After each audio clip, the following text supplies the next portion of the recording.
السلام علیکم ویئرس، اعوذ باللہ من الشیطان الرجیم، بسم اللہ الرحمن الرحیم۔ اللہم صلی علی محمد وعلی آل محمد کما صلیت علی ابراہیم وعلی آل ابراہیم انک حمید مجید۔ اللہم بارک علی محمد وعلی آل محمد کما بارکت علی ابراہیم وعلی آل ابراہیم انک حمید مجید۔ اعوذ باللہ من الشیطان الرجیم، بسم اللہ الرحمن الرحیم۔ اللہ تعالیٰ نے اپنے کلام قرآن مجید فرقان حمید میں جو حروف مقطعات بیان فرمائے ہیں ان کے بہت سارے فوائد ہیں۔ اب میں آپ لوگوں کو ایک مشہور حروف مقطعات کے بارے میں بتاتا ہوں اور اس کے بارے میں ان کے تصرفات کے بارے میں کچھ بتاؤں گا۔ 5 حروف مشتمل کاف ہا یا عین صاد، 5 حروف پہ یہ مشتمل ہے، کاف ہا یا عین صاد۔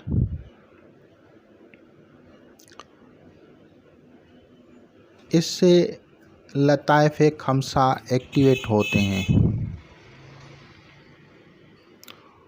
اس کے علاوہ جن لوگوں کو خواب میں اگر کسی چیز کا جواب لینا ہو تو وہ اگر کاغذ پہ کاف ہا یا عین صاد لکھ کر سرہانے رکھیں اور ورد کرتے ہوئے سو جائیں تو خواب میں ان کو ان کے سوال کا جواب دکھایا جاتا ہے یا بتایا جاتا ہے۔